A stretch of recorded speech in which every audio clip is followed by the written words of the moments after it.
Recently, there was some confusion amongst doctors who were diagnosing a tumor that they found in a young man's brain. Initially, they thought that the tumor was a meningioma, based off of its location. A meningioma is a tumor that infects the meninges. The meninges are a protective layer that surrounds the brain. These layers are the dura mater, the pia mater, and the arachnoid mater. So initially, when the doctors saw where the tumor was, they thought, well, this must be a meningioma. However, later on, after histological analysis of the tumor, which is when you look at the tissue, you stain it, and you look at the characteristics, pathologists said that the tumor was actually a schwannoma. Now, why was there confusion in the diagnosis? The reason is because the tumor was actually located on a hardly mentioned cranial nerve. This cranial nerve is known as cranial nerve 0. And I bet you thought you knew all the cranial nerves after taking your neuroanatomy class. Or maybe you've never even heard of a cranial nerve. So in today's video, we're going to talk about what cranial nerves are. We're going to do a brief review of all the cranial nerves. Then we're going to talk about cranial nerve 0. We're going to talk a little bit about its history and what it does, or what we think it does at least. So sit tight and stay tuned. Let's roll the intro.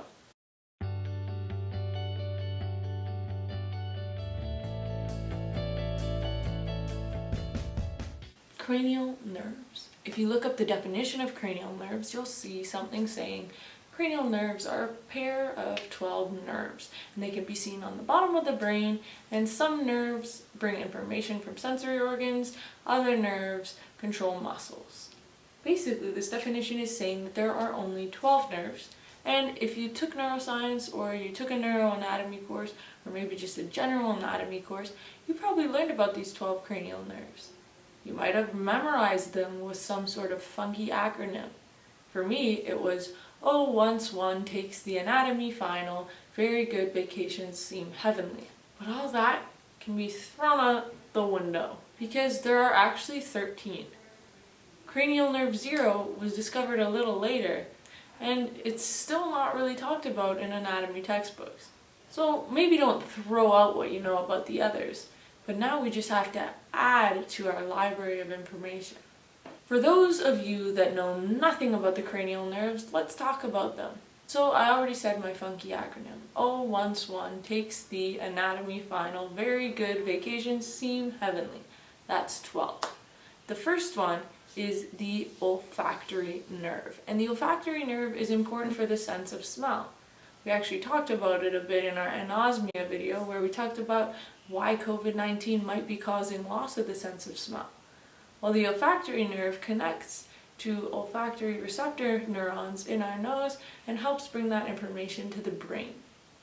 The next O is for optic.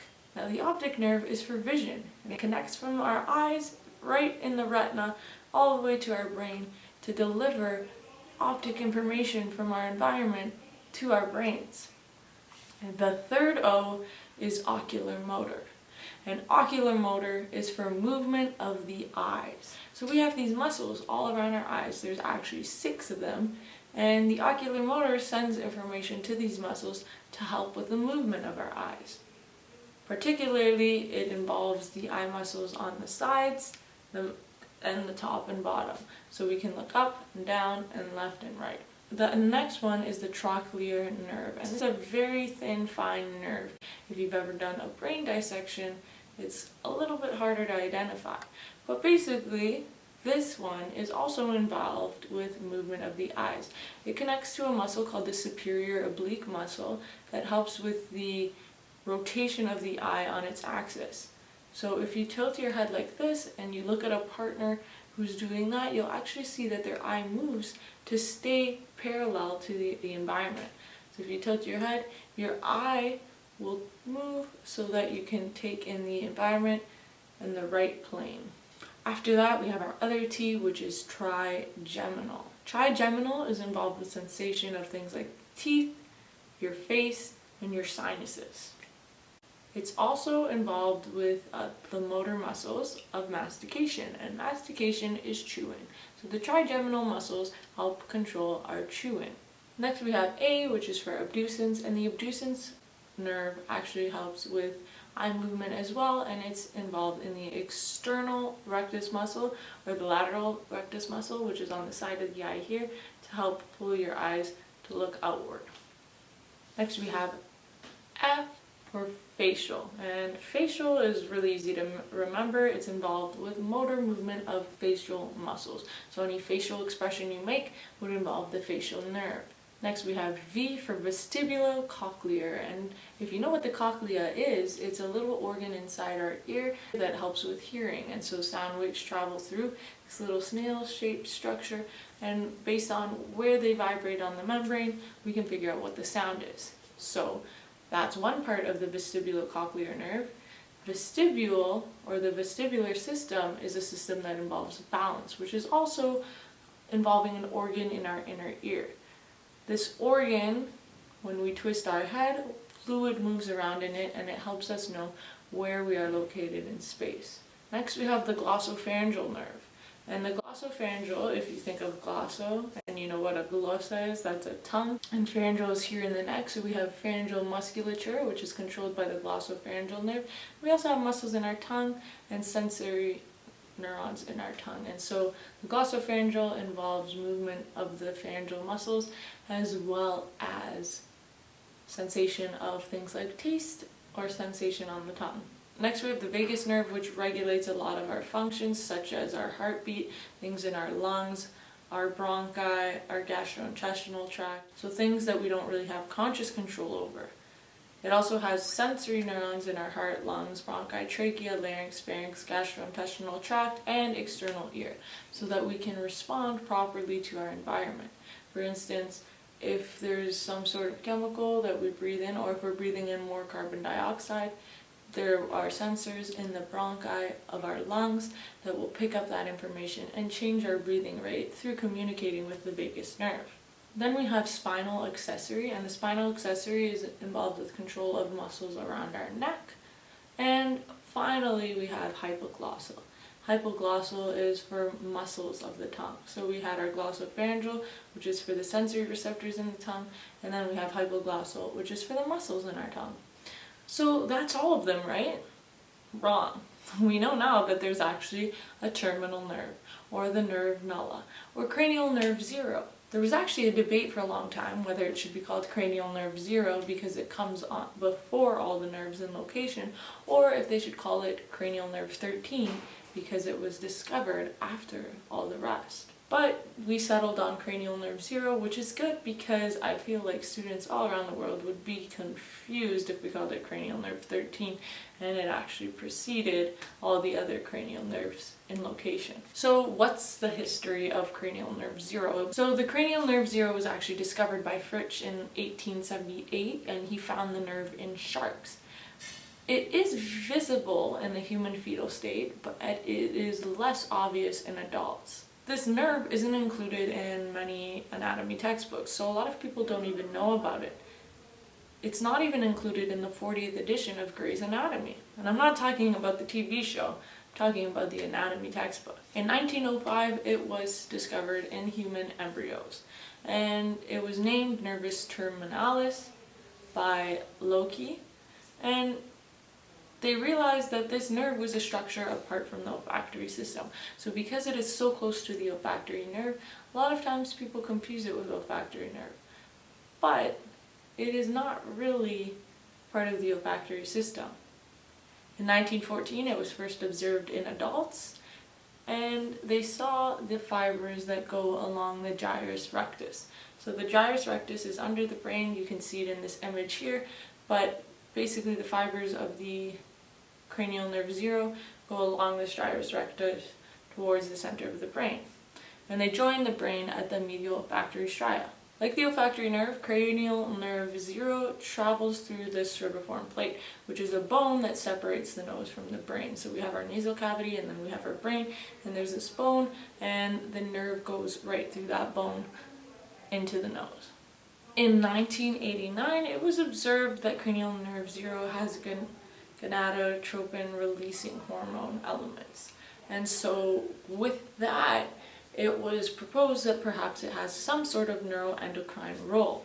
Because of the fact that the nerve is mostly made of neurons that contain gonadotropin releasing hormone, it's thought that this plays some sort of reproductory role. Because of the way that it connects to the nose, just like the olfactory neuron, they think that maybe it has to do with unconscious perception of smell. So what we're saying there is that scientists are proposing that maybe it has something to do with pheromones.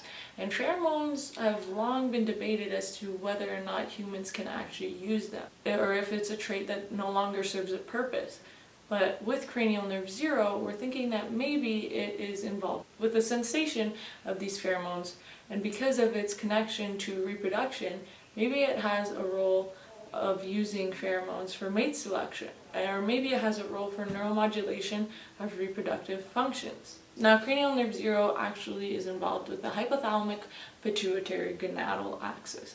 And so this axis, based off what we said, involves the hypothalamus, the pituitary gland. Gonads are sexual and reproductory organs. The hypothalamus is a regulatory region in the brain, and so it's involved with homeostasis. And then the pituitary gland also releases a lot of hormones. It's kind of part of the nervous system, and it's kind of part of the endocrine system, and it serves as the connector between the two. It has been seen that cranial nerve 0 has a role with hormonal responses, particularly with the kisspeptin neural network. Kisspeptin is a hormone also known as metastin, and this hormone plays a role in kickstarting puberty. So it's thought that maybe a cranial nerve 0 with all these connections plays some sort of reproductory role. The way that cranial nerve 0 would be involved with the hypothalamic pituitary gonadal axis would be through gonadotropin releasing hormone, which plays an important role in this. So the hypothalamus releases gonadotropin releasing hormone. That's the first thing that we know for sure.